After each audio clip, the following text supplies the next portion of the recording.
Hello hello hello everyone, my name is Kumar Gaurav and welcome to our channel let's practice together. तो आज का जो problem the day है वो largest sub tree some in a tree. हम लोग को एक बाइनरी ट्री दिया हुआ है, हम लोग का टास्क है टू फाइंड करना ऐसा सब ट्री जिसके पास मैक्सिमम सम हो। अब क्या हुआ इसका मतलब, देखो एक ट्री अगर हम लोग को दिया हुआ है तो हम लोग को पता है कि लीफ नोड जो है ना वो भी अपने आप में एक सब ट्री है। तो यहाँ पे सब ट्री क्या हो गया, 4 हो गया। ठीक है, मैं यहाँ पे लिखता हूँ सब ट्री क्या हो गया, यहाँ पे 4 अपने आप में सब ट्री है, 5 अपने आप में सब ट्री है, सिमिलरली 6 अपने आप में, 7 अपने आप में। नेक्स्ट सब ट्री होगा वो 2 4 5 का कॉम्बिनेशन होगा, मतलब 2 + 4 + 5।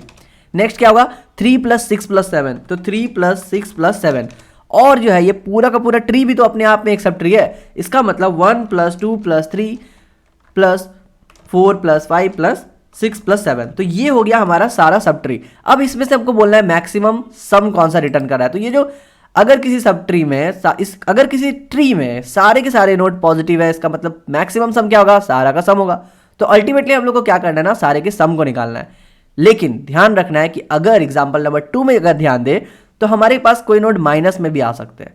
तो उस केस में हम लोगों को क्या होगा, हम लोगों को जो हम लोग हर सब ट्री का सम निकाल रहे हैं ना उसको एक ग्लोबल वेरिएबल में रखेंगे और कंपेयर करेंगे कि पुराना वाला सम ज्यादा था या अभी वाला सम। सेम कंसेप्ट जो हम लोग एरे में लगाते हैं। ठीक है, तो यहाँ पे ट्रैवर्सल कौन सा होगा, हम लोगों ने पढ़ा है 3 तरह का ट्रैवर्सल होता है, प्री ऑर्डर, पोस्ट ऑर्डर और इन ऑर्डर। यहाँ पर क्या होगा बताओ, यहाँ पे हम लोग सबसे पहले कहाँ जाएंगे, लेफ्ट के पास जाएंगे, फिर 4 की भी लेफ्ट में नल है, उसके बाद क्या करेंगे 4 के राइट में चेक करेंगे, वो भी नल है, फिर हम लोग 4 के पास जाएंगे। इसका मतलब लेफ्ट राइट और रूट पे जा रहे हैं हम लोग। तो अगर हम लोग लेफ्ट उसके बाद राइट और उसके बाद रूट पे जाते हैं तो ये कौन सा वाला ऑर्डर हो जाता है, ये हो जाता है पोस्ट ऑर्डर ट्रैवर्सल। तो हम लोग को पोस्ट ऑर्डर ट्रैवर्सल लगाना है। तब हम लोग देखो पहले क्या होगा, -2 अगर हम लोग रूट पे है उसके लेफ्ट को ऐड करेंगे, फिर राइट को ऐड करेंगे और फिर उस नोड को ऐड करेंगे, तो हमारे पास एक सम बन करके रेडी हो जाएगा, एक सब ट्री बन करके रेडी हो जाएगा। तो चलो यही कंसेप्ट हम लोग दिमाग में रखते हैं और हम लोग स्टार्ट करते हैं अपना फंक्शन लिखना। तो हम लोग को चाहिए पोस्ट ऑर्डर ट्रैवर्सल, तो मैंने पोस्ट लिख दिया। ठीक है, आप चाहो तो इसको पोस्ट ऑर्डर ही लिख देना। हम लोग क्या पास करेंगे, रूट पास करेंगे। तो हम लोग जो है नेक्स्ट फंक्शन क्यों बनाते हैं, एक नया फंक्शन क्यों बनाते हैं, क्योंकि हम लोग का व्यू होता है कि हम लोग टॉप के ऊपर में रहेंगे और वहां से हम लोग अपने ट्री को देखेंगे और वहां से ट्रैवर्सल शुरू करेंगे। ठीक है, यहाँ पर हम लोग को पता है कि हम लोग को कंपैरिजन चाहिए, इसका मतलब हम लोग को एक ग्लोबल वेरिएबल रख लेना है। तो अगर मैं ग्लोबल वेरिएबल रख लेता हूँ, इंट हमारा रिजल्ट जो है वही होगा।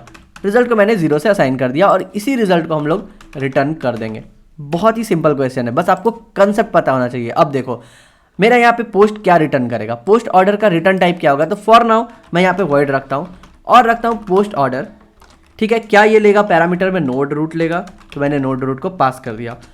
अब देखो पोस्ट ऑर्डर लिखना तो बहुत आसान है, आप लोगों ने कितनी बार लिखा है। क्या होगा, सबसे पहले बेस कंडीशन अगर मेरा है कि रूट जो है अगर इक्वल टू नल आ जाता है तो हम लोग क्या करते हैं, रिटर्न 0 कर देते हैं। ठीक है, या फिर हम लोग डायरेक्ट लिख सकते हैं ना, अगर मेरा नॉट रूट तो हम क्या करेंगे, रिटर्न 0।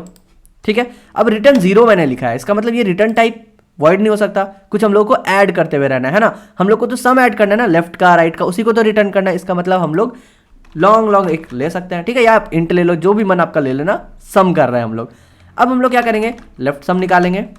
लेफ्ट सम क्या हो जाएगा, सेम पोस्ट ऑर्डर को कॉल करेंगे हम लोग रूट के लेफ्ट के साथ, एंड सिमिलरली हम लोग इंट के राइट सम को निकालेंगे पोस्ट ऑर्डर को कॉल करके रूट के राइट को भेज देंगे। यहां तक आई होप आपको कोई प्रॉब्लम नहीं आया है। अब देखो, अब हम लोगों के पास क्या है, हम लोगों को निकालना है टोटल। टोटल कैसे निकालेंगे, total sum of sub tree. Total sum of sub tree होगा उसका लेफ्ट को, उसका राइट को और उस रूट के डेटा को भी ऐड करना है। अब रूट के डेटा कैसे हमको पता चला, अगर हम लोग यहाँ पे ओपन करके देखें, जो हम लोग के पास प्री डिफाइंड क्लास है, तो नोड के अंदर एक डेटा है। ठीक है, तो हम लोगों ने इस डेटा को ऐड किया यहाँ पे। तो अब मेरे पास टोटल क्या है, ये टोटल है सब ट्री का टोटल। जब मेरे पास सब ट्री का टोटल है तो हम लोग बोल सकते हैं कि result will be equals to maximum among या तो मेरा पुराना वाला रिजल्ट या तो मेरा अभी वाला टोटल। ठीक है, तो वो मेरा उसको अपडेट कर देगा। अब आप ही बताओ इसको रिटर्न क्या करोगे, हम लोग तो रिटर्न करेंगे पूरा का पूरा सब ट्री का ना, मतलब अगर हम लोग 1 के लिए चेक करेंगे तो लेफ्ट का सारा सम हमको चाहिए, तो हम लोग रिटर्न करेंगे टोटल को, कि मेरा टोटल सब सम जो है सब ट्री का उसको रिटर्न कर दो और बस आपका क्या होगा, रिजल्ट रिटर्न हो जाएगा। आई होप आपको समझ में आएगा हम लोगों ने क्या किया। लेफ्ट मतलब लेफ्ट सब ट्री, राइट मतलब राइट सब ट्री और टोटल मतलब उस टोटल सब ट्री का, मतलब उसको नोड को अगर हम लोग ऐड भी कर ले तो मेरा टोटल क्या सब ट्री बना, उसका सम। ठीक है, अब अगर हम लोग कंपाइल एंड रन करके देखें तो क्या होगा, पहला टेस्ट केस आसानी से पास हो जाना चाहिए। क्यों? क्योंकि हम लोग सिंपल उसको इंक्रीमेंटल एडिशन कर रहे हैं, 1 2 3 4 5 6 7 को बस ऐड करें, इसलिए मेरा 28 आ जा रहा है। लेकिन सेकंड वाले एग्जाम्पल में क्या होगा? सेकंड वाला एग्जाम्पल थोड़ा इंटरेस्टिंग है, तो हम लोग एक काम करते हैं, सबमिट करते हैं और देखते हैं हमारा सारा टेस्ट केस पास होता है या नहीं। 224 टेस्ट केसेस है और हमारा 223 पास हुआ है, एक गलत हो गया। अब एक गलत क्यों हुआ?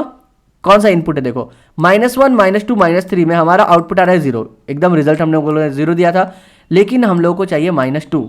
इसका मतलब वो बोल नहीं रहा है कि अगर नेगेटिव सम है तब 0 रिटर्न करो, आप नेगेटिव भी रिटर्न कर सकते हैं। तो इसका मतलब हमारा जो इनिशियलाइजेशन होना चाहिए वो 0 नहीं बल्कि नेगेटिव का जो मिनिमम वैल्यू है, मतलब इंटीजर का जो मिनिमम वैल्यू है, मैं वो पास करूंगा। अब अगर हम लोग सबमिट करते हैं, सो आई होप ये लास्ट वाला टेस्ट केस भी अब पास हो जाएगा, -2 हमारा आंसर आ जाना चाहिए। Yes, problem solve successfully. तो बस यही था आज का problem of the day. I hope आपको समझ में आया होगा।